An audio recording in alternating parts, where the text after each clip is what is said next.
उसने अपनी बहू से कहा तू दूध दही बेचा।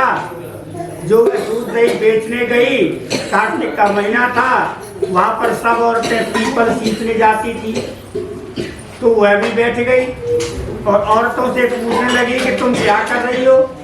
तो औरतें बोली कि हम तो पीपल और पटवारी की पूजा कर रहे हैं। तो उसने भी उससे क्या होता है पूछा। औरतों ने जवाब दिया कि इसके करने से अन्न धन मिलता है, वर्षों का बिछड़ा हुआ पति मिलता है। तो उस गुजरी ने भी कहा कि तुम तो पानी से सींच रही हो, मैं दूध दही से सींचूंगी। उसकी सास रोज कहती कि दूध दही बेचकर पैसे लाकर दे। तो उसने कहा कि जब कार्तिक का महीना पूरा हो जाएगा तब ला दूंगी। कार्तिक का महीना पूरा हो गया, पूर्णमासी के दिन गुजरी पटवारी के पास शरण लेकर बैठ गई। पीपल की पूछा कि तू यहाँ क्यों बैठी है। उसने कहा कि मेरी सास दूध दही के पैसे मांगेगी। तो पीपल ने कहा कि मेरे पास तो पैसे नहीं है, ये भाटे अंडे पान पत्ते पड़े, इनको ले जाकर रख दीजिए। तब सास ने पूछा पैसे लाई है। तो गुजरी ने कहा कि मैंने पैसे गुल्लक में रख दिए। तब सास ने गुल्लक खोलकर देखी तो सास देखती रह गई, उसमें तो हीरे मोती जगमगा रहे हैं, पत्तों का धन हो गया। सास बोली कि बहू इतना पैसा कहाँ से लाई है। तो बहू ने आकर देखा तो बहुत धन पड़ा था। तो गुजरी ने कहा कि सासू जी मैंने तो 1 महीना दूध दही से पीपल पटवारी सींचा था, उससे धन मांगा था, तो उसने मुझे भाटे अंडे पत्ते सब दे दिए और गुल्लक में रख दिए, तो वह हीरे मोती हो गए। तब सासू जी ने कहा अब की बार मैं भी पटवारी सींचूंगी, काटे नहाऊंगी। तो सास दूध दही तो बेचाती और उस हड़िया में धो करके पीपल पटवारी को पूजाती। बहू से कहती कि तुम मेरे से पैसे मांग। तो बहू ने सास से दूध दही के पैसे मांगे। तो सासू जी पीपल पटवारी पर जाकर धरना देकर बैठ गई। तो डंडे पत्ते पान आटे सब उसने भी दे दिए और कहा गुल्लक में जाकर रख दियो। मेरे बहू ने खोल कर देखा तो उसमें कीड़े मकोड़े बिलाप कर रहे थे। गुजरी ने सास से कहा ये क्या है। ये तो सास देखकर बोली कि पीपल पटवारी ने तेरे को तो अन्न धन दिया, हीरे मोती दिए, मेरे को कीड़े मकोड़े दिए। तब सब बोली कि बहू तो सत से सींचती थी और सासू जी धन की भूख से सींचती थी, इसलिए हे पटवारी माता जैसे बहू को दिया वैसा सबको दिया, सासू को दिया वैसा किसी को नहीं दिया। बोलो पटवारी मैया की जय।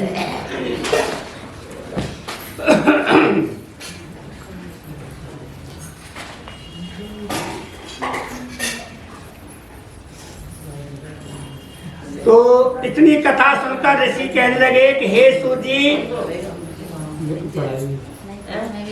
श्री लंबोदर गज बदन जय जय जय श्री गणेश विघ्न हरण मंगल करण काटो सकल कलेश, काटो सकल कलेश प्रथम मैं तुम्हें मनाऊं, पान फूल मिष्ठान सभी सामान चढ़ाऊं, दो विद्या का दान ज्ञान अज्ञान कहाऊं, रखना मेरा मान चरणों में माथ नवाऊं, स्वर की दाता सरस्वती धरो तुम्हारा ध्यान, वाणी ब्रह्मणी करो मुझको आज प्रदान, गुरु गोविंद के चरण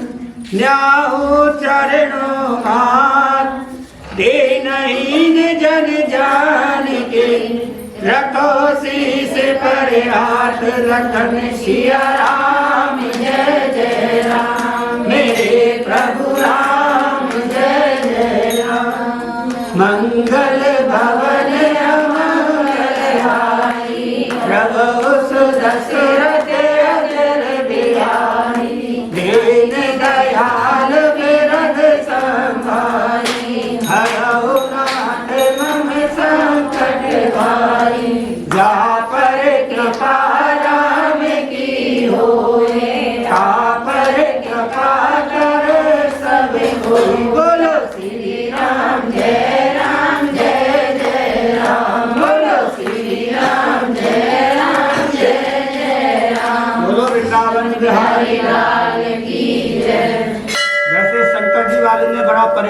लिया इस बार कार्तिक के महीने में।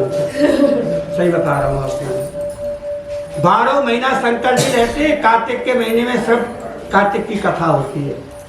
और इनको ऐसी लगन से तुरंत कथा शुरू होते ही कथा में बैठ जाना चाहिए, पूजा को छोड़ करके। लेकिन भक्त बहुत क्यों बोलना पड़ेगा, जरूरी नहीं आना, जरूरी नहीं है, आरती के बाद आ जाओ, कथा के बाद आ जाओ।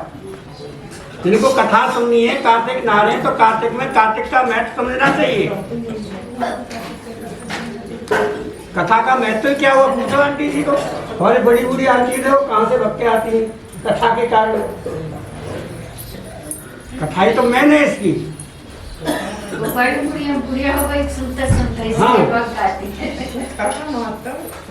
बोलो विष्णु भगवान की जय। अब ना सुन रही यादवनी, बोलना पड़ेगा एक एक को मुंह से कह के। ज्यादा गुजारे ने तुम 2-2 घंटा दिन में पूजा करें, घरों पेट ना भरे। इतनी कथा सुनकर ऋषि कहने लगे, हे सूची, अब आप कृपया करके भगवान के चरणों में उत्पन्न हुई गंगा जी का महात्म सुनाइए। बड़ा महत्व की कथाएं होती है भक्तों के लिए, ये जरूरी है। वो तो रोज का है, जल चढ़ाना, पूजा करना, तिल चढ़ाना। ऐसे मत बोला करो बीच में आप। हम किसको बोलते हैं, क्या बोलते हैं, हमको पता है। हमारे लिए सब बराबर है। कथा में ही बोलोगे क्या?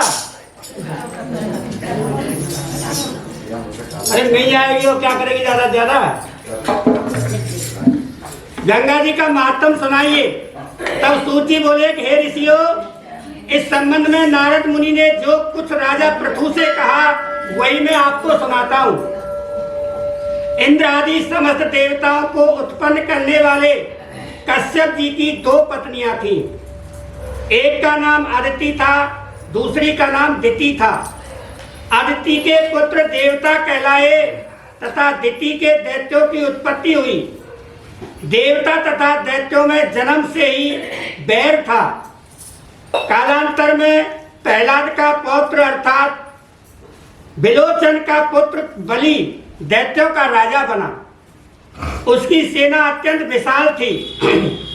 संपूर्ण पृथ्वी पर विजय प्राप्त करने के बाद उसने स्वर्ग पर अधिकार जमा लिया और देवताओं पर चढ़ाई कर दी। अपने राज्य को दैत्यों से घिरा हुआ देखकर इंद्र आदि देवता सब परेशान हो गए। तब अत्यंत घोर संग्राम हुआ। इस प्रकार युद्ध होते होते कई वर्ष बीत गए।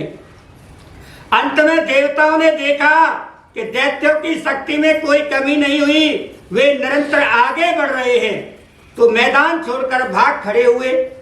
उसके बाद दैत्यों ने, राक्षसों ने स्वर्ग पर अधिकार कर लिया और बलि स्वयं इंद्रासन पर बैठकर शासन करने लगा। यज्ञ की बलि भी स्वयं ग्रहण करने लगा। तब अदिति अपने पुत्रों को दुखी देखकर देवताओं की जय तथा दैत्यों की पराजय से निमित्त तपस्या करने के लिए और हिमालय पर्वत पर चली गई। वहां कुछ काल तक फलाहार, कुछ काल तक सूखे पत्ते, कुछ काल तक केवल पवन का आहार करती रही। इतनी तपस्या की अपने बच्चों के लिए। आप भी अपने परिवार के लिए कार्तिक नहा रही है, कथाएं सुन रही हैं। ये भक्त हैं और भक्तों के लिए कथा जरूरी है, इसीलिए आप लोगों को हम बोलते हैं। फिर पैर पर अग्रभाग पर खड़ी होकर के भगवान से तपस्या करने लगी कि मेरे बच्चे बहुत परेशान हैं देवता लोग। इसी प्रकार 1000 बरस तक उग्र तप किया। दिति के पुत्र मायावी राक्षस और इस घोर तप से चिंतित होकर राक्षसी माया और देवताओं का रूप धारण करके अदिति के पास आकर बोले, हे माता, हमारे लिए अब इतना घोर तप क्यों कर रही हो? आत्मघात करना सभी शास्त्रों में पाप बताया गया है। देखा, इतना व्रत करना भी पाप बताया गया है। पहली पेट पूजा, उसके बाद काम दूजा। कई महिलाएं ऐसा करती है ना, 2-2 बजे तक कुछ नहीं खाएंगी, फिर बीमार हो जाएंगी, पूरे परिवार को परेशान करेंगी। तो व्रत का मतलब होता है, अर्थ है संकल्प कि भगवान एकादशी का व्रत कर रहे हैं तो विष्णु की पूजा करेंगे। शंकर जी का व्रत कर रहे हैं तो सोमवार का व्रत है, शंकर जी की पूजा करेंगे। भूखे रहना व्रत इसमें भी नहीं बताया गया है। आपका यह दुख सहन नहीं कर सकते, परिवार वाले कर सकते हैं क्या? 10-10 बार बोलेंगे आपसे। कोई भी पुत्र माता से विमुख नहीं हो सकता और न माता को दुख देखकर सुखी रह सकता। शास्त्र का वचन है कि जिसके घर में कल्याणकारिणी माता नहीं, वह प्रिय बोलने वाली पतिव्रता स्त्री नहीं, उसका जीवन निरर्थक है। अतएव आप अपना तप छोड़कर पुत्रों की सुखी कीजिए। इसके इस प्रकार कहने पर अदिति समाधि से विचलित न हुई और उन्होंने अदिति को मार डालने का निश्चय किया। इस कृतज्ञ के लिए उन्होंने उस वन में आग लगा दी जिसमें अदिति तप कर रही थी। भगवत कृपा से उस अग्नि द्वारा अदिति को न तो किसी प्रकार की हानि हुई और न ही कोई नुकसान हुआ, पता ही नहीं चला इसका, क्योंकि भगवान का चक्र सुदर्शन उसकी रक्षा कर रहा था। इसके विपरीत दैत्य स्वयं ही उस अग्नि में जल गए। तय स्कंद पुराणे देवाखंडे श्री कार्तिक मातम 23वां अध्याय। हरे नमः। बोलो विष्णु भगवान की। आगे की कथा कल सुनाएंगे। बहुत मर्म की कथाएं चल रही हैं, इसलिए आपको जोर दिया जा रहा है। ये तो रोज यही रहेंगे, ठीक है? बुरा मत मानना मेरी बात को, मैं आपके भले के लिए ही बोलता हूँ, इसमें आपका कल्याण हो। श्रीमन नारायण नारायण।